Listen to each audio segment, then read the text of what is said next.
ಇತ್ತೀಚಿನ ಸಂಚಿಕೆಗಳನ್ನು ಜಾಹೀರಾತಿನ ಕಿರಿಕಿರಿ ಇಲ್ಲದೆ ನೋಡಿ.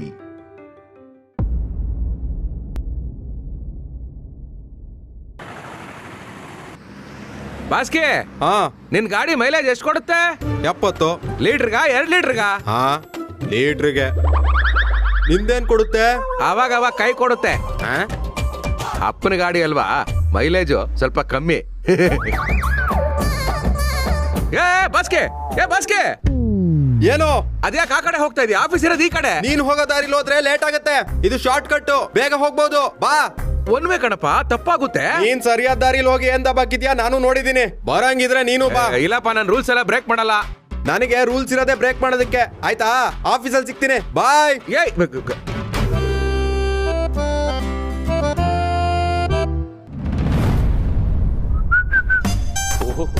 Good morning madam. ಬಿಸಿ ಏನಾದ್ರು? ಏನ್ ನಾಗರಾಜ್ ಸರ್, ಬೆಳಿಗ್ಗೆನೆ ಬಂದ್ಬಿಟ್ಟಿದ್ದೀರಾ? ರಾತ್ರಿ ನಿದ್ದೆ ಬಂದಿಲ್ವಾ? ಇಲ್ಲಪ್ಪ, ಕಾಟ ಹೆಂಡ್ತಿದ. ಇಲ್ಲ, ಸೊಳ್ಳೆದು.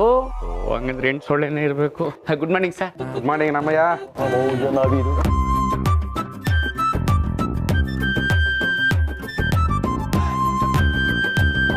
ಇದೇನಿದು? ಬಾಸ್ಕಿ ಇನ್ನೂ ಬಂದಿಲ್ವಾ?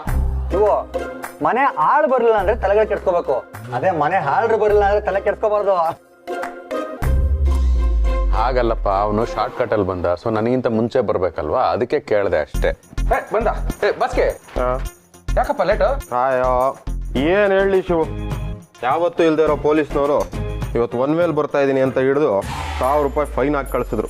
ಅದಕ್ಕೆ ಲೇಟ್. ದಾರಿ ತಪ್ಪಿದ ಮಗ. ಏನ? ಸಿನಿಮಾ ರೀ ರಿಲೀಸು. ರೂಲ್ಸ್ ಇರೋದೇ ಬ್ರೇಕ್ ಮಾಡಕ್ಕೆ ಅಂತ ಹೇಳಿದೆ. ನನ್ನ ಮಾತು ಕೇಳಿ ರೂಲ್ಸ್ ಫಾಲೋ ಮಾಡಿದ್ರೆ 1000 ರೂಪಾಯಿ ಫೈನ್ ಕೊಟ್ಟೋ ತಪ್ಪಾಯ್ತಾ? ನೀನ್ ರೂಲ್ಸ್ ಫಾಲೋ ಮಾಡಿದ್ದಕ್ಕೆ ನಿನಗೇನ ಭಗವಂತ 1 ಕೋಟಿ ರೂಪಾಯಿ ಕೊಟ್ಬಿಟ್ನಾ? ನನಗೇನು ಕೋಟಿ ರೂಪಾಯಿ ಎಲ್ಲ ಬೇಡಪ್ಪ, ಅಷ್ಟೊಂದು ದೂರಾಸೆ ಇಲ್ಲ ನನಗೆ. ಅಪ್ಪನ ಕಾಶಿಗೆ ಕರ್ಕೊಂಡು ಹೋಗ್ಬೇಕು, ಅಷ್ಟು ದುಡ್ಡು ಅರೇಂಜ್ ಆದ್ರೆ ಸಾಕು. ಆಯ್ತಾಯ್ತು, ಕೆಲಸ ನೋಡು. ನಾನು ಹೆಂಗಾದ್ರೂ ಮಾಡಿ ಶಾರ್ಟ್ ಕಟ್ ದುಡ್ಡು ಮಾಡೇ ಮಾಡ್ತೀನಿ. ಅಪ್ಪನ ಕಾಶಿ ಹತ್ರ ಕರ್ಕೊಂಡು ಹೋಗ್ತೀನಿ. ಭಗವಂತ, ಓವರ್ ಟೈಮ್ ಕೆಲಸ ಮಾಡಾದ್ರೂ ಸರಿ, ಬರೋ ಇನ್ಸೆಂಟಿವ್ ಇಂದ ಅಪ್ಪನ ಕಾಶಿಗೆ ಕರ್ಕೊಂಡು ಹೋಗ್ತೀನಿ. ಹಾಗೆ ಕರ್ಕೊಂಡು ಹೋಗಕ್ಕೆ ನೀನ್ ನನ್ನ ಜೊತೆ ಇರಬೇಕು.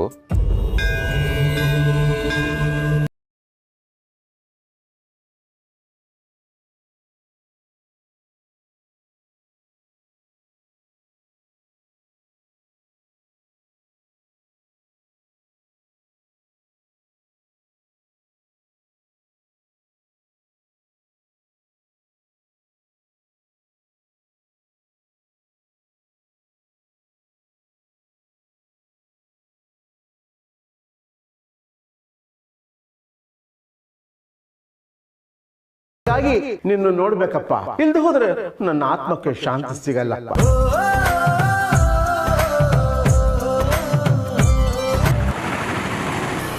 ಮಕ್ಕಳು ಮಲಗ್ಬಿಟ್ರ? ಆಗ್ಲೇ ಮಲ್ಕದ್.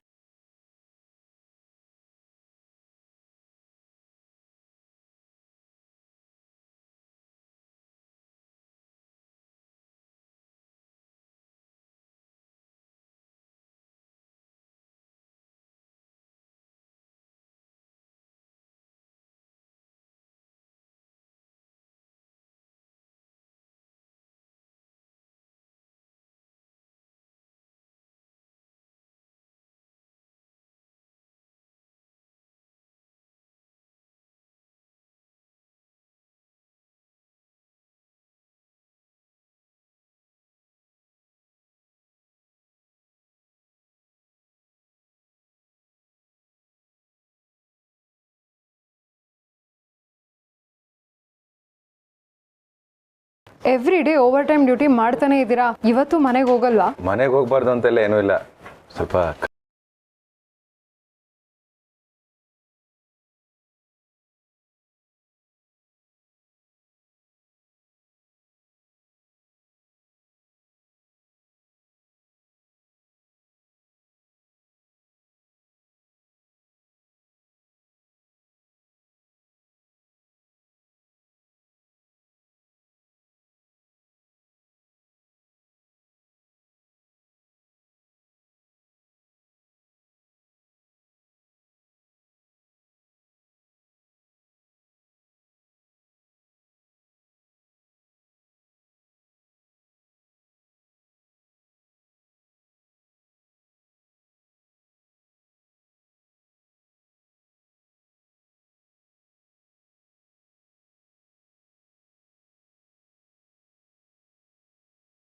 ಅಲ್ಲಮ್ಮ ಗಿರಿಜಾ, ಆಮಾವ ನಮ್ ಶಿವು ಮಕ್ಳು ಎದ್ದೇಳಕ್ ಮುಂಚೆ ಮನೆ ಬಿಟ್ಟು ಹೋಗ್ತಾನೆ, ಮಕ್ಳು ಮಲಗಿದ ಮೇಲೆ ಮನೆಗೆ ಬರ್ತಾನೆ. ಏನಮ್ಮ ಅವನ ಕತೆ? ಮಾವ ಅದು ಆಫೀಸಲ್ಲಿ ಏನೋ ಟಾರ್ಗೆಟ್ ಅಂತ ಕೊಟ್ಟಿದಾರಂತೆ, ಅದಕ್ಕೆ ಲೇಟ್ ಆಗ್ತಿದೆ ಅಂತ ಹೇಳಿದ್ರು. ಅಲ್ಲಮ್ಮ, ಅಂಡರ್ ವರ್ಲ್ಡ್ ಅಲ್ಲಿ ಇದ್ರೆ ಟಾರ್ಗೆಟ್ ಅನ್ಬಹುದು, ಅಂಡರ್ವೇರ್ ಎಂಥ ಟಾರ್ಗೆಟ್ ಅಮ್ಮ?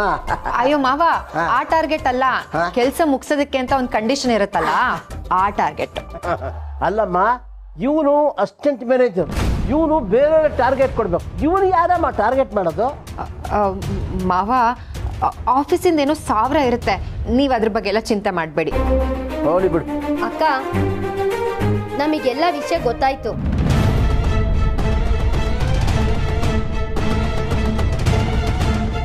ಅಯ್ಯೋ, ಅವ್ರ ಪ್ರಮೋಷನ್ ಕೈ ತಪ್ಪಿದ ವಿಷಯ ಇವ್ರಿಗೆ ಏನಾದ್ರೂ ಗೊತ್ತಾಗೋಯ್ತಾ? ದೇವ್ರೆ.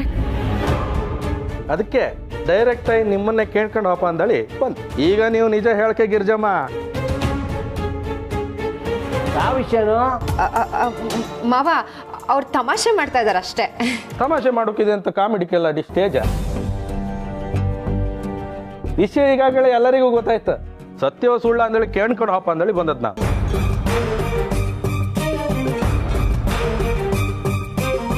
ಅಕ್ಕ, ನೀವೆಲ್ರೂ ಕಾಶಿಗೆ ಹೋಗ್ತಿದ್ದೀರಂತೆ, ನಿಜ ತಾನೇ?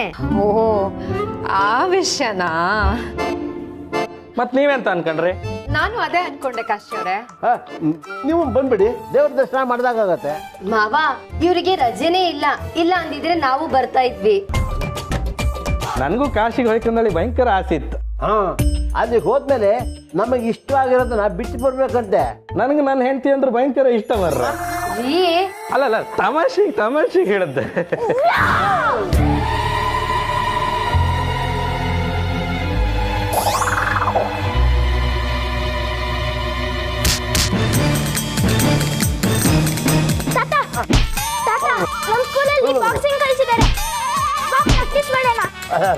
ವ್ಯಾಕ್ಸಿನ್ ತಗೊಂಡು ನೋವೇ ಹೋಗಿಲ್ಲ. ಈ ವಯಸ್ಸಿನಲ್ಲಿ ವ್ಯಾಕ್ಸಿನ್ ಬೇಕಾ? ಬೇಡಪ್ಪ.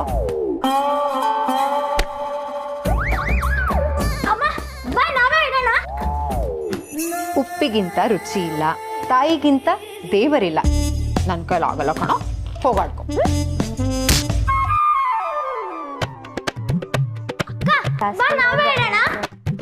ಕಂದ, ನಾನು ರೆಕಾರ್ಡ್ ಬುಕ್ ಕಂಪ್ಲೀಟ್ ಮಾಡಬೇಕು. ನಾಳೆ ಎಕ್ಸಾಮ್ಸ್ ಇದೆ, ಅದಕ್ಕೆ ನಾನು ಓದ್ಕೋಬೇಕು. ನನ್ನ ಕೈಲಾಗಲ್ಲ.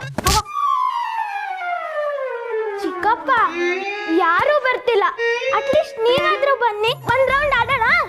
ಯಾರು ಸಿಕ್ಲಿಲ್ಲ ಅಂದಳಿ ನನ್ನ ಹತ್ರ ಬಂದ್ ಎಸ್ಕಂದ. ನನಗೆ ಏನಾದ್ರು ಹೆಚ್ಚು ಕಮ್ಮಿ ಆಯ್ತಂದ್ರೆ ಕಡಿಕ್ ಎಲ್ಲರೂ ಬರ್ಕತ್ ಮಾರಾಯ. ಗೌರಿ, ಇವನು ಸ್ಪೀಡ್ ಕಂಡ್ರೆ ನಮ್ ವಿಷ್ಣು ತಾದನ್ ಡೈಲಾಗ್ ನೆನಪಾತಿತ್ತು. ಮುಷ್ಟಿ ಮಾಡಿ ಹೊಡೆದ ಅಂದ್ರೆ ಎದ್ದು ಬಂದ ಚರಿತ್ರೆಯಲ್ಲೇ ಇಲ್ಲ. ಹೌದಾ? ಹಾಗಾದ್ರೆ ನಾನು ಮುಷ್ಟಿ ಮಾಡೇ ಹೊಡಿತೀನಿ.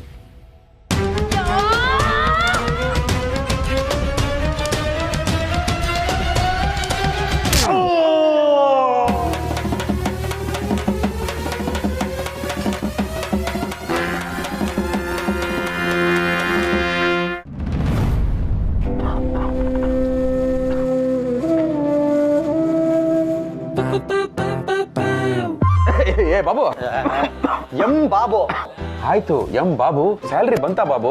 ನನ್ನ ಕಷ್ಟಗಳು ನನಗೆ, ಸ್ಯಾಲ್ರಿಗಳಂತೆ ಸ್ಯಾಲ್ರಿಗಳು. ಎಲ್ಲ ಹೊಟ್ಟೆ ತುಂಬಿರು. ಮಾರ್ಗೆ ಅವ್ರೆ, ಸ್ಯಾಲ್ರಿ ಬಂತಾ? ಇಲ್ಲ, ಚೆಕ್ ಮಾಡಬೇಕು. ಯಾಕೆ ಎಷ್ಟೊಂದು ಅರ್ಜೆಂಟ್? ಅರ್ಜೆಂಟ್ ಇರೋರು ಆಟೋ ಕಾಯ್ತಾರೆ, ಎಮರ್ಜೆನ್ಸಿ ಇರೋರು ಆಂಬುಲೆನ್ಸೇ ಕಾಯ್ತಾರೆ ಅಲ್ವಾ ಶಿವು? ಕರೆಕ್ಟಾಗಿ ಹೇಳಿದ್ರಿ ಸರ್. ಅಯ್ಯೋ, ನಾನು ನೋಡಿ ಡ್ರಾಪ್ ಕೊಡೋರು ಗಾಡಿಯಲ್ಲಿ ಕೂತ್ಕೊಂಡು ಕ್ಯಾಬ್ ಯಾವಾಗ ಬರುತ್ತೆ ಅಂತ ಅವರನ್ನೇ ಕೇಳ್ತಾ ಇದ್ದೀನಿ. ಅಂದ್ರೆ ಓಹೋ, ಕಂಪ್ಯಾರಿಸನ್ ಅರ್ಥ ಆಗ್ಲಿಲ್ವಾ? ಹೋಲಿ ಬಿಡಿ ಸರ್. ನೀವೇ ಅಕೌಂಟೆಂಟು, ಡೈರೆಕ್ಟ್ ಆಗಿ ಸ್ಯಾಲರಿ ನಿಮ್ಮ ಹತ್ರ ಕೇಳದ್ ಬಿಟ್ಟು ಇವರೆಲ್ಲರನ್ನೂ ಕೇಳ್ತಾ ಇದ್ದೀನಿ, ಸ್ಯಾಲರಿ ಯಾವಾಗ ಬರುತ್ತೆ? ಕರೆದ ತಕ್ಷಣ ಹೆಂಡ್ತಿನೇ ಬರಲ್ಲ. ಇನ್ ಸಂಬಳ ಬರುತ್ತೀನೆಯಾ? ಯೋಚನೆ ಮಾಡ್ಬೇಡ, ಬರುತ್ತೆ. ಕಾಯ್ಬೇಕಪ್ಪ, ಭಗವಂತ ಒಳ್ಳೇದ್ ಮಾಡ್ತಾನೆ. ಏನು ಒಳ್ಳೇದು ಮಾಡ್ತಾನೋ ಏನೋ. ಒಟ್ಟಿನಲ್ಲಿ ನನಗೆ ಸ್ಯಾಲ್ರಿ ಬಂದ್ಬಿಟ್ರೆ ಅದೇ ಒಳ್ಳೇದಾದಂಗೆ. ಶಿವು, ತಿಂಗಳುಗಳಾದ್ರೆ ಸಂಬಳಗಳು ಬಂದು ಅಕೌಂಟ್ಗಳು ಬೀಳುತ್ತೆ. ಯಾವತ್ತೂ ಇಲ್ದಿರೋದು ಇವತ್ತೇ ಇಷ್ಟೊಂದು ಟೆನ್ಷನ್ಗಳು. ಏ ಬಾಬು, ಎಂ ಬಾಬು. ಓ ಆಯ್ತು ಎಂ ಬಾಬು, ನಿಂಗೆ ಅವೆಲ್ಲ ಅರ್ಥ ಆಗಲ್ಲ ಬಾಬು. ಅಂದ್ರೆ ನಾ ಅಷ್ಟೊಂದು ದಡ್ಡನಾ? ಅದನ್ನ ಹೋಗಿರೋ ಕರೆಂಟೇ ವಾಪಸ್ ಬರ್ತದೆ ಅಂದಮೇಲೆ ಮಾಡಿರೋ ಕೆಲಸಕ್ಕೆ ಪೇಮೆಂಟ್ ಬರುತ್ತಿಲ್ವಾ ಸರ್? ಕರೆಂಟ್ ಬಗ್ಗೆ ಮಾತಾಡ್ಬೇಡ ನೀನು. ಅವತ್ತು ನೀನು ಪ್ರಿಂಟ್ಔಟ್ ಮೊದಲೇ ತೆಗೆದಿಟ್ಕೊಂಡಿದ್ರೆ ಕರೆಂಟ್ ಹೋಗಿದ್ರು ನನಗೆ ಪ್ರಮೋಷನ್ ಸಿಕ್ಕಿರೋದು. ಸಾರಿ, ಜೋರಾಗಿ ಮಾತಾಡ್ಬಿಟ್ಟೆ. ಸರ್, ನಿಮ್ಮ ಪ್ರಾಬ್ಲಮ್ ಏನು ಹೇಳಿ, ನಾನು ಸಾಲ್ವ್ ಮಾಡ್ತೀನಿ. ಇನ್ಫ್ಲೂಯೆನ್ಸ್ ಮಾಡಿ ನನ್ನ ಸ್ಯಾಲ್ರಿ ಬೇಗ ಬರೋ ಹಾಗೆ ಮಾಡ್ತೀರಾ? ವಾಟ್? ನೋಡಿದ್ರಾ ವಾಟ್ ಅಂತ ನೀವು ಶಾಕ್ ಆಗ್ಬಿಟ್ರಿ. ನಮ್ಮಂಥವ್ರ ಪ್ರಾಬ್ಲಮ್ಸೇ ಅಷ್ಟು. ಬಾತ್ರೂಮು ನೆಲ್ಲೆ ಇದ್ದ ಹಾಗೆ, ನೀರು ಸೋರಬಾರ್ದು ಅಂತ ಟೈಟಾಗಿ ತಿರುಗಿಸಿರ್ತೀವಿ. ಆದರೂ ಸಮಸ್ಯೆ ಅನ್ನೋದು ಅವಾಗವಾಗ ತೊಟ್ಟಿಗ್ತಾನೆ ಇರುತ್ತೆ. ಎಷ್ಟು ಟೈಟ್ ಮಾಡಿದ್ರು ನಿಲ್ಲಲ್ಲ.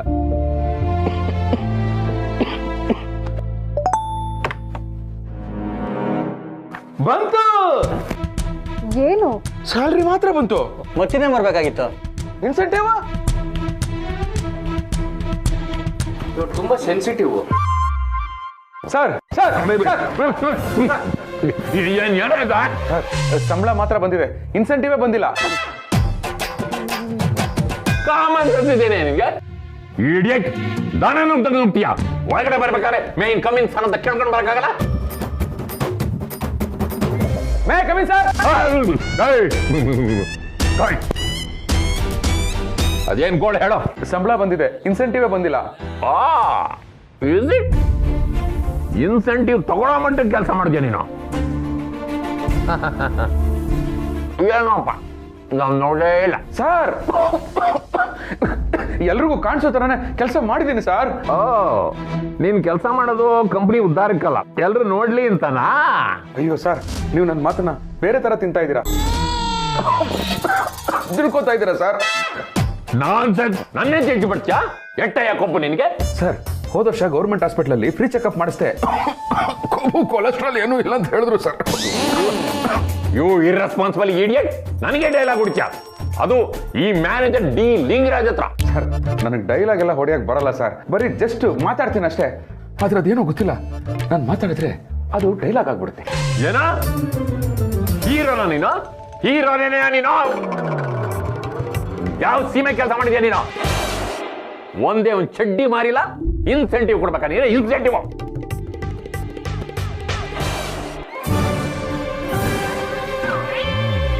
ಏಯ್, ಸೇಲ್ಸ್ ರಿಪೋರ್ಟ್ ತೋರ್ಸು, ಇಲ್ಲೇ ಈ ಕ್ಷಣನೇ ಇನ್ಸೆಂಟಿವ್ ಹಾಕಕ್ಕೆ ಹೇಳ್ತೀನಿ. ಸರ್, ಸೇಲ್ಸ್ಗೆ ಎಲ್ಲ ವ್ಯವಸ್ಥೆನೂ ಮಾಡಿದ್ದೀನಿ ಸರ್. ಬರೀ ಬ್ಯಾಂಗ್ಳೂರ್ ಸೆಂಟ್ರಲ್ ಅಷ್ಟೇ ಅಲ್ಲ, ಬ್ಯಾಂಗ್ಳೂರ್ ರೂರಲ್ಲು, ಟೆಕ್ಸ್ಟೈಲ್ಸು, ಶೋರೂಮ್ಸು ಎಲ್ಲ ಕಡೆ ನಾನೇ ಖುದ್ದಾಗಿ ಹೋಗಿ ಡೆಮೋ ಕೂಡ ಕೊಟ್ಟಿದ್ದೀನಿ ಸರ್. ಆರ್ಡರ್ಸ್ ಬರ್ತಾ ಇದೆ ಸರ್, ಆದರೆ ಅದೆಲ್ಲ ನೆಕ್ಸ್ಟ್ ಮಂತಲ್ಲಿ ರಿಫ್ಲೆಕ್ಟ್ ಆಗುತ್ತೆ ಸರ್. ಓ, ಇಷ್ಟೆಲ್ಲ ಮಾಡಿದ್ಯಾ ಸರ್? ನಿಮ್ಮ ಮನೆಗೂ ಸರ್. ನನ್ನ ಮೇಲೆ ಹಣೆ ಹಾಕ್ತೀನೋ? ಬೇಕಪ್ಪ. ಅಯ್ಯೋ, ಬೇಕು ಅಂತಾನೆ ಆಗ್ದೆ ಸರ್, ಇನ್ನೇನ್ ಮಾಡ್ಲಿ? ನೀವು ನನ್ನ ನಂಬ್ತಾ ಇಲ್ವಲ್ಲ ಸರ್. ಪ್ಲೀಸ್ ಸರ್, ನನ್ನ ನಂಬಿ ಸರ್, ನಂಬಿ ಸರ್, ನಂಬಿ.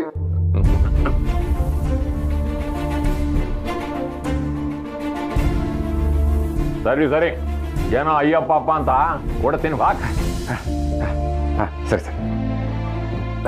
ಸರ್, ಇವತ್ತೇ ಕೊಡ್ತೀರಾ ಸರ್? ಏನೋ ನನ್ನ ಜಾಬಿಂದ ಕೊಡ್ಬೇಕಾ? ನನ್ನ ಜಾಬಿನ ಕೊಡ್ತೀನಿ. ಬೇಡ ಸರ್, ಬೇಡ ಸರ್.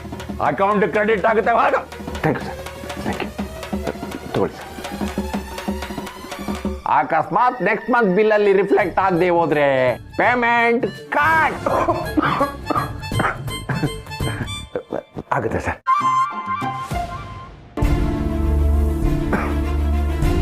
ನಮ್ಮಂತ ಮಿಡ್ಲ್ ಕ್ಲಾಸ್ನವ್ರಿಗೆ ಸಂಬಳ ದಿನ ಬರೋ ಮೆಸೇಜ್ ಸೌಂಡು ಖ್ಯಾತ ಸಂಗೀತಗಾರರ ಹಾಡುಗಳಿಗಿಂತ ಇಂಪಾಗಿರುತ್ತೆ. ಸಂಬಳ ಏನೋ ಬಂತು, ಆದ್ರೆ ಇನ್ಸೆಂಟಿವ್ ಇನ್ನೂ ಬಂದಿಲ್ವೇ? ಬಂತು. ಓಂ ನಮಃ ಶಿವಾಯ. ಈ ಮೆಸೇಜ್ ಅನ್ನು 108 ಜನರಿಗೆ ಫಾರ್ವರ್ಡ್ ಮಾಡಿ, ಶುಭ ಸುದ್ದಿ ಬರುತ್ತದೆ, ನಿಮ್ಮ ಇಷ್ಟಾರ್ಥಗಳು ಸಿದ್ಧಿಸುತ್ತದೆ. ಸರ್, ಅದನ್ನ ಮೊದಲು ನನಗೆ ಕಳಿಸಿ ಸರ್, ನಾನು 109 ಜನಕ್ಕೆ ಕಳಿಸ್ತೀನಿ. ಇದನ್ನೆಲ್ಲ ಯಾರಾದ್ರೂ ನಂಬ್ತಾರ? ಸುಮ್ಮನೆ ಹೋಗ್ ನೀನು. ಸುಮ್ಮನೆ ಹೋಗ್ಬಾರ್ದು ಅಂತಾನೆ ಇಣಿಕಿ ನೋಡಿದ್ದು. ಹೋಗ್ಲಿ, ಟೀ ಏನಾರು ತರಲ್ಲ ಸರ್? ಇನ್ಸೆಂಟಿ ಆದ್ರೆ ಓಕೆ, ಬರೀ ಟೀ ಬೇಡ ನಂಗೆ. ಅದು ನಮ್ಮ ಕೈಲಿಲ್ಲ. ಒಳಗಡೆ ಕೂತವನಲ್ಲ, ಅವ್ನು ಒತ್ತದ ಮೇಲೆ ಇಲ್ಲಿ ಬರ್ತದೆ. ಅದೇ ಯಾವಾಗ ಓದ್ತಾನೆ? ಮೂಡ್ ಬಂದಾಗ ಓದ್ತಾನೆ. ಇರಿ, ಮೂಡ್ ಬಂದಾಗ ಕೇಳ್ಕೊಂಬತ್ತೀನಿ. ಮೂಡೋಟ ಆಗ್ಬಿಟ್ರೆ ಕಷ್ಟ. ಹಂಗಂದ್ರೆ ವೇಟ್ ಮಾಡಿ.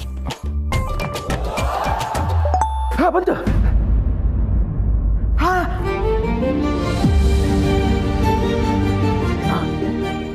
70,000 52 ರೂಪಾಯಿ. ಅಯ್ಯೋ ಏನ್ ರಿಪೋರ್ಟ್? ಏ ಬಾಬು, ಏ ಬಾಬು ಅಲ್ಲ, ಎಂ ಬಾಬು. ಬಾ ಈಗ ಹೇಳು. ಏಯ್ ನನಗೆ ಇನ್ಸೆಂಟಿವ್ ಬಂತು ಕಣೋ. ಕಂಗ್ರಾಚುಲೇಷನ್. ಮಾರ್ಗಿ ಸರ್, ಎಲ್ಲರೂ ಕೇಳಿಸ್ಕೊಳ್ಳಿ, ನನಗೆ ಇನ್ಸೆಂಟಿವ್ ಬಂತು.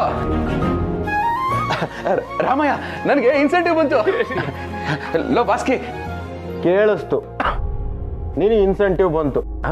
ನೀನು ಖುಷಿಯಿಂದ ಓಡ್ ಬಂದಿದ್ ನೋಡಿದ್ರೆ ಪ್ರಮೋಷನ್ನೇ ಬಂದ್ಬಿಡ್ತೇನೋ ಅನ್ಕೊಂಡೆ. ಅಯ್ಯ ಬಾಸ್ಕೆ, ಅದೇನು ಬಾಯಿಗಳು ನಿಂದು, ಒಂದಾದ್ರೂ ಒಳ್ಳೆ ಮಾತುಗಳೇ ಬರೋಲ್ಲ. ಈ ರಿಮೋಟ್ಕ ಸೆಲ್ಗಳಿರ್ತವೆ, ಅದಕ್ಕೆ ಒಂದಕ್ಕ ಪಾಸಿಟಿವ್ಗಳು ಒಂದಕ್ಕ ನೆಗೆಟಿವ್ಗಳು ಇರ್ತವೆ. ಆದ್ರೆ ನಿನ್ಕ ಕಣಗಳಲ್ಲೂ ಬರೀ ನೆಗೆಟಿವ್ಗಳೇ ತುಂಬಿದೆ ಕಣ. ಬಾಸ್ಕೆ, ನಿನ್ಕ ಬ್ಲಡ್ ಗ್ರೂಪ್ಗಳು ನೆಗೆಟಿವ್ ಇರಬೇಕು. ಅಯ್ಯೋ, ಅವ್ರ ವಿಷಯ ಬಿಡಿ ಸರ್. ಎಷ್ಟು ಬಂತು? 20,452 ರೂಪಾಯಿ. ವಾವ್. ಸರ್, ಈಗ ಬಂದಿರೋ ಕಾಸಲ್ಲಿ ನಿಮ್ಮ ಹೆಂಡ್ರಿಗೆ ಸೊಂಟು ಡಾಬು, ಕಾಲ್ಗೆ ಉಂಗ್ರ, ಮೂಗ್ಗೆ ನತ್ತಿ ಅದೆಲ್ಲ ಏನು ಇಲ್ಲ ರಾಮಯ್ಯ. ಮತ್ತೆ ಹೊಸ ಮೊಬೈಲ್ ತಗೋತೀಯಾ? ಅಯ್ಯೋ ಇಲ್ಲಪ್ಪ. ಮತ್ತೆ ಆ ದುಡ್ಡಲ್ಲಿ ಏನು ಮಾಡ್ಬೇಕು ಅಂತಿದ್ಯಾ ಶಿವ? ಅದು ಬಂದಿರೋ ದುಡ್ಡಲ್ಲಿ ನಮ್ಮಪ್ಪ ಆಸೆ ಪಟ್ಟ ಹಾಗೆ ನಮ್ಮ ಮನೆಯವ್ರನ್ನ ಕಾಶಿಗೆ ಕರ್ಕೊಂಡು ಹೋಗ್ತೀನಿ.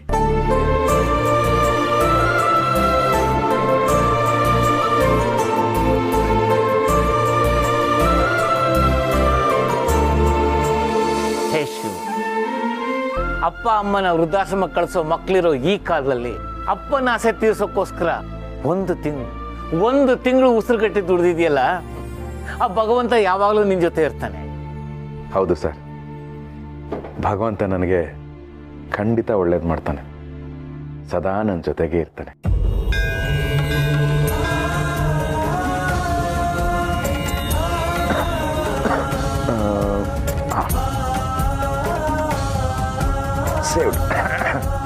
ಶಿವು ಸರ್, ಇದೇನು ನಾವು ವಾಟ್ಸಪ್ ಚಾಟ್ನ ಸ್ಕ್ರೀನ್ಶಾಟ್ ತಗೊಂಡ್ರೆ ನೀವು ನಿಮ್ಮ ಅಕೌಂಟ್ ಬ್ಯಾಲೆನ್ಸ್ನ ಸ್ಕ್ರೀನ್ಶಾಟ್ ತಗೊಂಡಿದ್ದೀರಾ? ಮಾರ್ಗಿ ಅವರೇ, ನನ್ನ ಅಕೌಂಟಲ್ಲಿ ದುಡ್ಡೆಲ್ಲ ಖಾಲಿ ಆದ್ಮೇಲೆ ಈ ಸ್ಕ್ರೀನ್ಶಾಟ್ ನೋಡಿದ್ರೆ ಓ ನನ್ನ ಅಕೌಂಟಲ್ಲಿ ಇಷ್ಟೊಂದು ದುಡ್ಡಿತ್ತಾ ಅಂತ ಖುಷಿ ಪಡ್ಬೋದಲ್ವಾ? ಅದಕ್ಕೆ ಈ ಸ್ಕ್ರೀನ್ಶಾಟ್. ಅದು ಅಲ್ಲದೆ ಮೊದಲನೇ ಸಾರಿ ನನಗೆ ಸ್ಯಾಲ್ರಿ ಜೊತೆ ಇನ್ಸೆಂಟಿವ್ ಬಂದಿದೆ. ಒಟ್ಟು 50,552 ರೂಪಾಯಿ. $500,000. ಇಷ್ಟೊಂದು ದುಡ್ಡನ್ನ ನನ್ನ ಲೈಫಲ್ಲೇ ನಾನು ನೋಡಿ.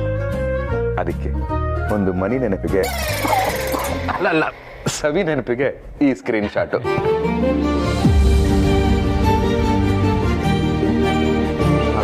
ಇವತ್ತು ನಾನು ಮನೆಗೆ ಸ್ವಲ್ಪ ಬೇಗ ಹೋಗ್ತೀನಿ. ಎಲ್ರಿಗೂ ಬಾಯ್. ಬಾಯ್ ಬಾಯ್ ಬಾಯ್.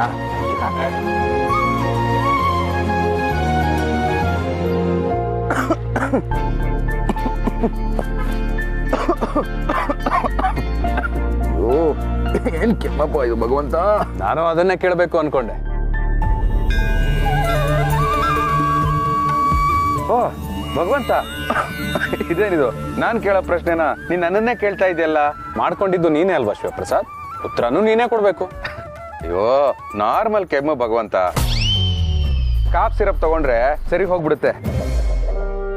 ಹಾ, ನಾನೇ ನಿನ್ನ ಭೇಟಿ ಆಗ್ಬೇಕು ಅಂತ ಅನ್ಕೊಂಡಿದ್ದೆ, ನೀನೇ ಪ್ರತ್ಯಕ್ಷ ಆಗ್ಬಿಟ್ಟಿದ್ಯಾ. ಭಗವಂತ, ನಿನಗೆ ಒಂದು ಗುಡ್ ನ್ಯೂಸ್. ನನಗೆ 20,400 ರೂಪಾಯಿ ಇನ್ಸೆಂಟಿವ್ ಬಂತು. ಅಯ್ಯೋ ನಾನ್ ನೋಡು, ಇದು ನನಗ್ ಗುಡ್ ನ್ಯೂಸ್, ನಿನಗ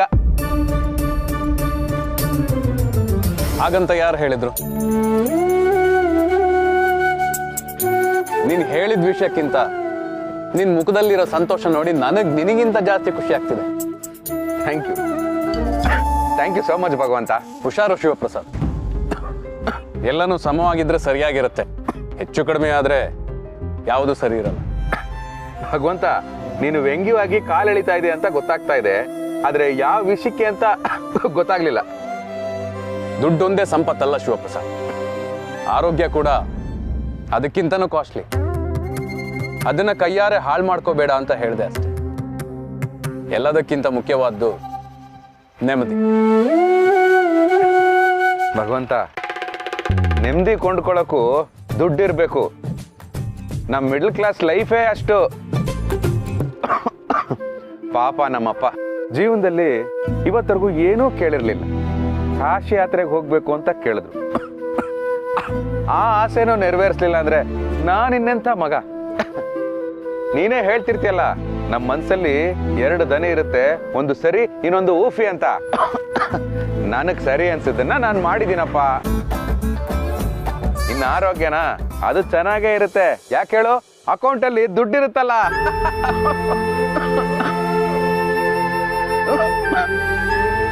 ನನ್ನ ಮಾತಲ್ಲಿ ನನ್ನನ್ನೇ ಸಿಕ್ಕಾಕ್ತಿದ್ಯಲ್ಲ ಶಿವಪ್ರಸಾದ್. ಅಯ್ಯೋ ಹಾಗಲ್ಲ ಭಗವಂತ. ಓ, ನನಗೆ ಟೈಮ್ ಆಯ್ತು.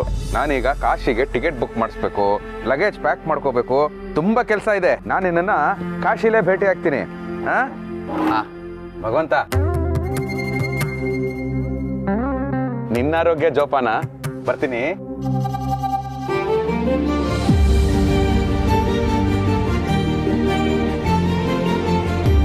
ಬಾಯ್ ಭಗವಂತ.